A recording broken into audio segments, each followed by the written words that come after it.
21 inches were special orders? It's an upgrade option for it. Yeah. Hop in.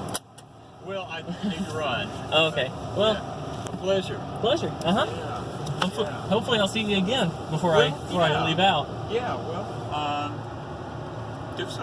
Mm-hmm. Look forward to it. Mm-hmm. Take care. Mm-hmm. See you, buddy. Hey, everybody. Yeah, I got my belts on. Hey, this is Chad Warren. I'm here with a new friend, Zach. Hi. And he pulled up here at River City Coffee in this amazing Tesla. And he was so nice enough to evangelize the amazingness of this experience. It's the first time I've ever touched or been inside a Tesla, so here we go.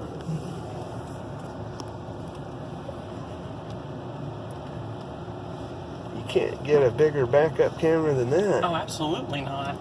And it's even nicer that it can be on all the time, even whenever you're driving regularly. Wow.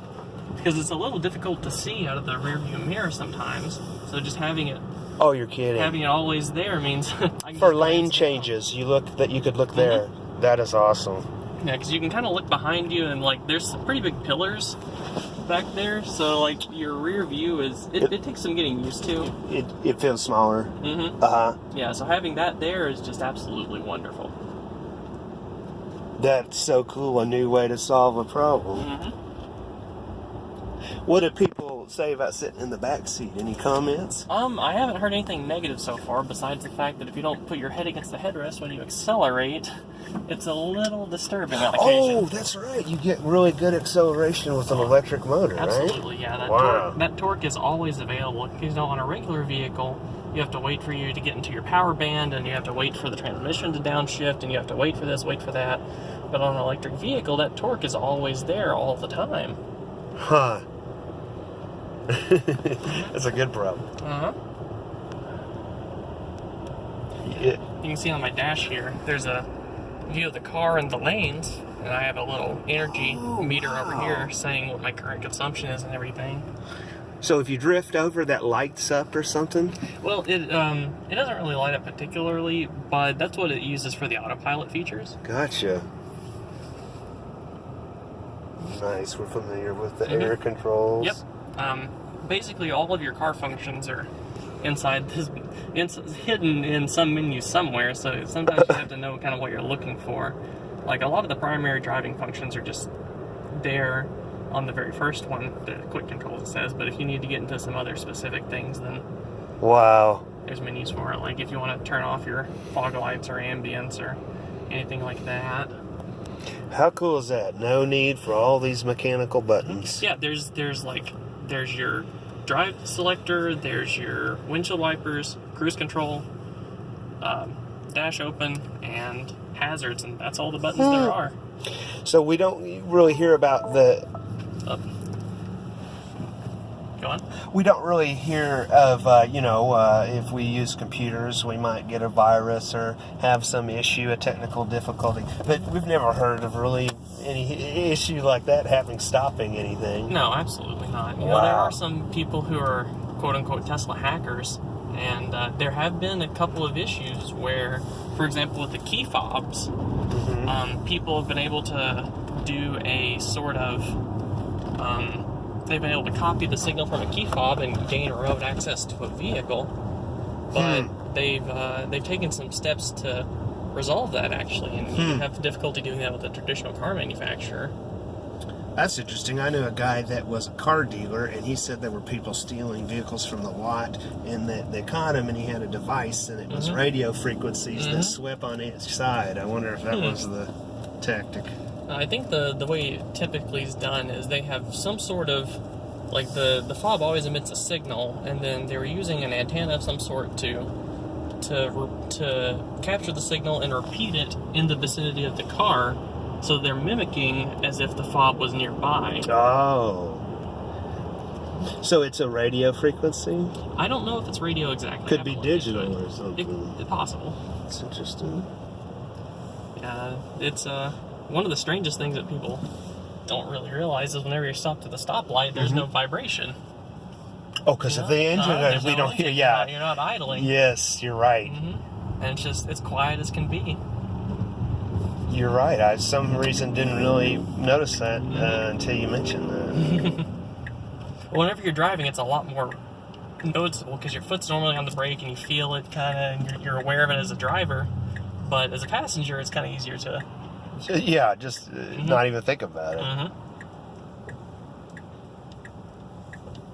So you'll want to put your head back Okay. whenever we Oh, okay. get to the on-ramp over Okay.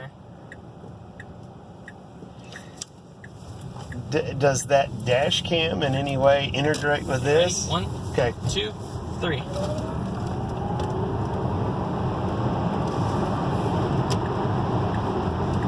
Get out of town, James Brown. Oh yeah, no. 76 it said it on the... Yeah, just on the on-ramp, it is lickety-split quick. You know, and like I said about having all that torque all available, you know, I press it down and you're just... Dude, I've had an Impala Super Sport 96 LT1. That's very nice, man.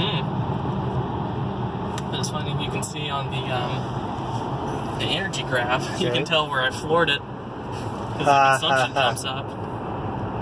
Okay, so this is range vertically, and this is time. Yep. So, well, it's the left-hand side here is your watt hours per mile, which is your consumption metric, and the dashed line is the projected, the solid line is the rated. So, if you're getting 300 watt hours per mile is the rated average, I believe. So, if you're getting over 300 watt hours per mile, that means that you have less range because you're consuming more than the average. Gotcha. So like my average here is 328, and it tells you over here my projected range of that is 237. Over here I see 261 because that's what the nominal is. So you do have to be careful about how you drive, for example. Gotcha. Yeah, it's a lot of things like you know it's the same issue with a conventional vehicle. You know, same driving habits apply. If you accelerate quickly, or if you brake really quickly, or if you drive really quickly, then any of those things will reduce your range. But you don't really notice it so much in a gas vehicle because you don't have the range anxiety. Right. You can always get more fuel at the next stop. But here you definitely have to be aware of the charging infrastructure available, because anything you do that reduces that range is potentially a hazard. Well, you know, that's interesting to me because I would much rather have a system like that where I can choose to do the right thing versus some kind of regulation that forces it. Right.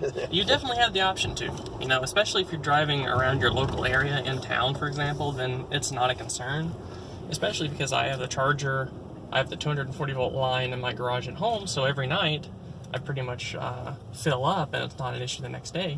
Which is actually another interesting thing. It's the equivalent of every time you wake up you have a full tank of gas. Right? Right, you don't have to go somewhere. That's nice. So you can sort of hear the engines. There's a small high-pitched whining. I barely heard. Oh, yeah. Yeah. So do you are there multiple motors or whatever? There's one motor on the front axle and another motor on the rear axle. Is that like all-wheel drive? Yep, it's all-wheel drive. That's awesome. The traction control is amazing as well. It's been pouring down rain, and I've taken a turn like this, just from a stop, taking a left-hand turn and pouring rain, gunning it as hard as I can to try and get the traction control to brake, and it absolutely hasn't. No, So actually, wow. there's no one here. Hold on. Okay. Like, brace yourself. Ready? Okay.